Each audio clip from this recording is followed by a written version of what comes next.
Good morning friends, USSന്റെ പുതിയൊരു വീഡിയോയിലേക്ക് എല്ലാവർക്കും സ്വാഗതം. ഇന്ന് നമ്മൾ KSTA ഇന്നലെ നടത്തിയ USS മോഡൽ എക്സാംസിൻ്റെ മാത്സ് ക്വസ്റ്റ്യൻസിൻ്റെ രണ്ടാമത്തെ പാർട്ടാണ് നമ്മളിന്ന് ചെയ്യാൻ പോകുന്നത്. ഇന്നലെ കുറച്ച് ക്വസ്റ്റ്യൻസ് നമ്മൾ ഡിസ്കസ് ചെയ്തിട്ടുണ്ടായിരുന്നു.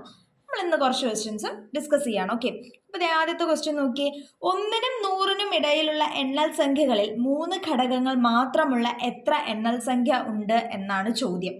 1 തൊട്ട് 100 വരെയുള്ള നമ്പേഴ്സ്, അതിൻ്റെ ഇടയിലുള്ള നമ്പർ എത്ര നമ്പേഴ്സിന് 3 ഫാക്ടേഴ്സ് മാത്രമേ ഉള്ളൂ എന്നാണ് കണ്ടുപിടിക്കാനുള്ളത്. ഓക്കെ, അത് എന്ന് പറയുന്നത് 4, 9, 25, 49 ആയിരിക്കും. ഓക്കെ, ഈ 4ന്റെ ഫാക്ടേഴ്സ് നിങ്ങളൊന്ന് പറഞ്ഞേ കൂട്ടുകാരെ.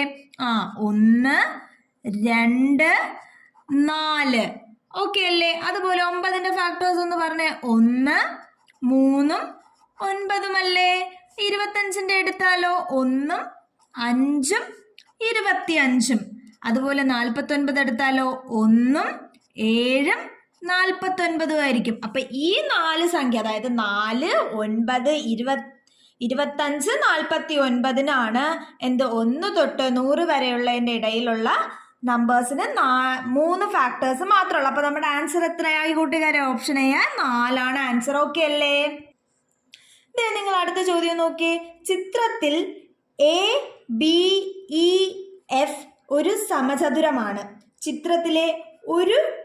ചിത്രത്തിലെ രൂപങ്ങളുടെ ആകെ പരപ്പളവ് എത്ര ചതുരശ്ര സെന്റിമീറ്റർ എന്നാണ്. അപ്പൊ ഇതാണ് നമ്മുടെ ഫിഗർ. എന്താണ്? ABEF ഇതൊരു സമചതുരമാണ് അല്ലേ? അതിൻ്റെ കൂടെ 2 ട്രയാങ്കിളും ഉണ്ട്. നിങ്ങൾ ആ സ്ക്വയറിന് അവിടെ വെക്കുക. ആ ട്രയാങ്കിളിലോട്ടൊന്ന് നോക്കിയേ. എന്താണ് ആ ട്രയാങ്കിൾസിൽ പ്രത്യേകത നമ്മൾ കാണുന്നത്? 2 ട്രയാങ്കിളും 90 ഡിഗ്രി, അതായത് റൈറ്റ് ട്രയാങ്കിൾ ആണ് അല്ലേ? എന്തുകൊണ്ടാ? അതെ, BCD എടുത്താലും 90 ഡിഗ്രിയാ, BDE എടുത്താലും 90 ഡിഗ്രിയാ. 90 ഡിഗ്രി അപ്പോൾ റൈറ്റ് ട്രയാങ്കിൾ. നമുക്ക് എന്ത് ചെയ്യാം? പൈതഗോറസ് തിയറം വെച്ച് BCDയുടെ ഹൈപ്പോട്ടന്യൂസ് കാണാം അല്ലേ? അപ്പൊ നമുക്ക് എന്ത് ചെയ്യാം? BD കാണാം. ആദ്യം നമുക്ക് BD കാണാം. ഓക്കെ, BD എന്ന് പറയുന്നത് എന്താണ് കൂട്ടുകാരെ? റൂട്ട് ഓഫ് എത്രയായിരിക്കും? 8² + 6² ആണ്. റൂട്ട് ഓഫ് 8² + 6² എത്ര വരും? 8² എന്ന് പറഞ്ഞാൽ 64 + 36 എന്ന് വരും. 64 + 36 എത്രയാണ് കൂട്ടുകാരെ? 100 അല്ലേ? അപ്പൊ റൂട്ട് ഓഫ് 100 എന്ന് വരും. റൂട്ട് 100 നമുക്കറിയാം എത്രയാണ്? 10 ആണ്. അപ്പം എന്ത് കിട്ടി? BD എന്ന് പറയുന്നത് 10 സെന്റിമീറ്റർ എന്ന് കിട്ടി. ഓക്കെ അല്ലേ? ഇനി അടുത്ത ട്രയാങ്കിൾ നോക്കിക്കേ. BDE ഇതിന്റെ ഹൈപ്പോട്ടന്യൂസ് ആരാ? B ആണ് ഹൈപ്പോട്ടന്യൂസ് അല്ലേ? ആരാണ് രണ്ടാമത്തെ ട്രയാങ്കിളിന്റെ ഹൈപ്പോട്ടന്യൂസ്? BE.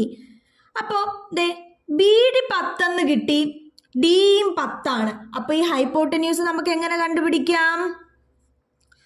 10² + 10² എന്ന് കണ്ടുപിടിച്ചൂടെ? 10² + 10² എന്താണ്? 100 + 100 ആയിരിക്കും അല്ലേ? 100 + 100 റൂട്ട് ഓഫ് 200 അല്ലേ? ഈ റൂട്ട് ഓഫ് 200നെ റൂട്ട് ഓഫ് 2 × 100 എന്ന് എഴുതിക്കൂടെ? Root of 2 × 100. അപ്പൊ നമുക്ക് എന്ത് കിട്ടും കൂട്ടുകാരെ? 10 √2 സെന്റിമീറ്റർ എന്ന് കിട്ടിയില്ലേ? അപ്പൊ 2 ട്രയാങ്കിളിന്റെ ഹൈപ്പോട്ടന്യൂസ് നമുക്ക് കിട്ടിയില്ലേ? ഇനി എന്ത് ചെയ്യാം? ഈ ട്രയാങ്കിൾസിന്റെ ഏരിയ കണ്ടുപിടിക്കാം.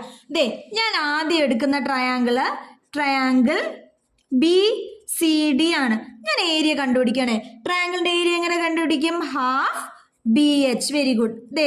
ഹാഫ് B എത്രയാണ് കൂട്ടുകാരെ? 8, HO 6. അപ്പൊ 2 കൊണ്ട് ക്യാൻസൽ ചെയ്തു. അപ്പൊ എത്ര കിട്ടി? 24 സെന്റിമീറ്റർ സ്ക്വയർ എന്ന് കിട്ടിയില്ലേ? ഇനി നമുക്ക് അടുത്ത ട്രയാങ്കിളിന്റെ ഏരിയ കണ്ടുപിടിക്കാം. അപ്പൊ ഏതാണ് ഞാൻ ട്രയാങ്കിൾ BDE അല്ലേ? അത് എങ്ങനെയായിരിക്കും? ഹാഫ് BH തന്നെ അല്ലേ? എന്ന് പറയുന്ന ഹാഫ് എന്താണ്? B എത്രയാണ്? 10 × എത്രയാണ് കൂട്ടുകാരെ? 10 × ഇവിടെ ഇതല്ലേ? 10 × 10 √2. ഓക്കെ അല്ലേ? അപ്പൊ 10 × 10 √2 അല്ല, 10 ആണല്ലേ? ഇവിടെയാണ് നമുക്ക് 10 കിട്ടിയത്, ഇവിടെയാണ് 10 √2 കിട്ടിയത്. ഓക്കെ, 10 × 10. അപ്പൊ 2 കൊണ്ട് ക്യാൻസൽ ചെയ്യപ്പോൾ 5. അപ്പൊ എത്ര കിട്ടി കൂട്ടുകാരെ? 50 സെന്റിമീറ്റർ സ്ക്വയർ കിട്ടി അല്ലേ? അപ്പൊ ദേ രണ്ട് എന്താണ് ട്രയാങ്കിൾസിന്റെയും ഏരിയ നമുക്ക് കിട്ടി. ഇനി നമുക്ക് സ്ക്വയറിന്റെ ഏരിയ കണ്ടുപിടിച്ചൂടെ? അപ്പൊ നമുക്ക് സ്ക്വയർ ഏതാണ്? ABEF ആണ് ആരെന്ന് പറയുന്നത്? സ്ക്വയർ എന്ന് പറയുന്നത്. ഏരിയ എന്താണ് ഒരു സ്ക്വയറിന്റെ? A സ്ക്വയർ അല്ലേ? നമുക്ക് ഏരിയയുടെ ഒരു സൈഡ് കിട്ടി 10√2 അപ്പൊ A സ്ക്വയർ എന്ന് പറയുമ്പോൾ 10√2 ഇൻറ്റു 10√2 അല്ലേ? 10 × 10 100, 100 ഇൻറ്റു √2 ഇൻറ്റു √2 2 അല്ലേ? അപ്പൊ എന്ത് കിട്ടി? 200 എന്ന് കിട്ടി. 200 സെന്റിമീറ്റർ സ്ക്വയർ എന്നല്ലേ?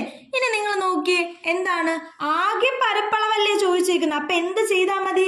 3 പേരെയും കൂടെ ആഡ് ചെയ്താൽ പോരെ? അപ്പൊ എങ്ങനെ ആഡ് ചെയ്യാം? ടോട്ടൽ ഏരിയ അല്ലേ ചോദിച്ചേക്കുന്നത്?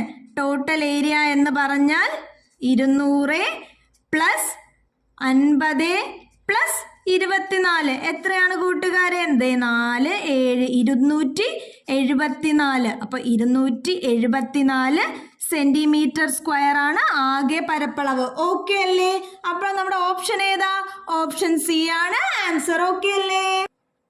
ദേ കൂട്ടുകാരെ, അടുത്ത ചോദ്യം നോക്കി. ഈ ചോദ്യത്തിലേക്ക് പോകുമ്പോൾ നിങ്ങൾ എന്ത് ചെയ്യുക? വീഡിയോ കണ്ട് ഇഷ്ടപ്പെട്ടെങ്കിൽ ലൈക്ക് ചെയ്യുക, നിങ്ങളുടെ ഫ്രണ്ട്സിനൊക്കെ ഷെയർ ചെയ്യാൻ. വീഡിയോ ഇതുവരെ സബ്സ്ക്രൈബ് ചെയ്യാത്ത ചാനൽ എന്ത് ചെയ്യുക? സബ്സ്ക്രൈബും കൂടെ ചെയ്യുക. ഓക്കെ. അപ്പോൾ ഇതേ ചോദ്യം നോക്കി.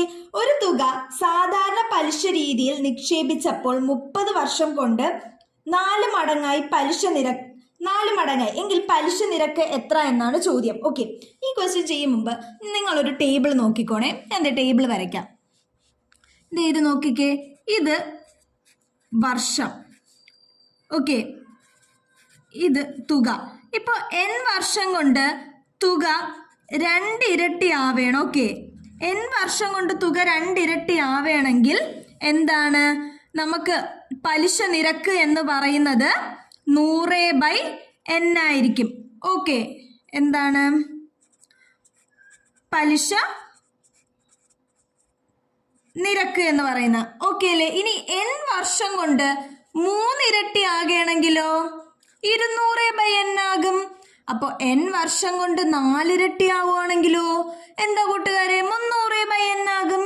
അതുപോലെ n വർഷം കൊണ്ട് 5 ഇരട്ടി ആകുകയാണെങ്കിലോ 400/n ആകും പലിശ നിരക്ക്. ഓക്കെ, ഇങ്ങനെ നമുക്ക് ചെയ്യാം. അപ്പൊ നമ്മുടെ ചോദ്യത്തിൽ എന്താണ്? 30 വർഷം കൊണ്ട് 4 ഇരട്ടി ആവും. ഇതേ നോക്കിക്കേ, നമ്മുടെ ചാർട്ട് നോക്കിക്കേ, n വർഷം 4 ഇരട്ടി. അപ്പൊ എങ്ങനെയാ പലിശ നിരക്ക് കാണേണ്ടത്? 300/n. അപ്പൊ നമ്മുടെ ചോദ്യം അനുസരിച്ച് പലിശ നിരക്ക് എന്ന് പറയുന്നത് എന്താണ് കൂട്ടുകാരെ? 300/n ആണ്. n എന്ന് പറഞ്ഞാൽ എത്ര വർഷം? ഇതിൽ ക്വസ്റ്റ്യനിൽ എത്രയാണ്? 30 വർഷം. അപ്പൊ 300/30 എന്ന് പറയുന്നത് എന്തായിരിക്കും? 10% പലിശ നിരക്ക് എന്ന് പറയുന്നത്. ഓപ്ഷൻ ഏതാണ് കൂട്ടുകാരെ? ഓപ്ഷൻ എ ആണ് നമ്മുടെ ആൻസർ. ഓക്കെ അല്ലേ? അപ്പൊ നമ്മൾ ഇന്നത്തെ വീഡിയോ ഈ ക്വസ്റ്റ്യനോടുകൂടി വൈൻഡപ്പ് ചെയ്യാണ്. ഇതിന്റെ ബാക്കി ക്വസ്റ്റ്യൻസ് അടുത്ത വീഡിയോയിൽ ഇടുന്നതായിരിക്കും. ഓക്കെ, വീഡിയോ ഞാനിങ്ങനെ കുറച്ച് ക്വസ്റ്റ്യൻസ് പതുക്കെ നിങ്ങൾക്ക് മനസ്സിലാവുന്ന രീതിയിൽ ഷോർട്ട് ചെയ്ത് കട്ട് ചെയ്താണ് ഇടുന്നത്. അതുകൊണ്ട് ഒരു 3-4 വീഡിയോകളായിട്ട് ഞാൻ ക്വസ്റ്റ്യൻസ് എല്ലാം കംപ്ലീറ്റ് ചെയ്യുന്നതായിരിക്കും. ഓക്കെ, അപ്പൊ നമുക്ക് എന്ത് ചെയ്യാം? അടുത്ത വീഡിയോയിൽ കാണാം. Bye bye.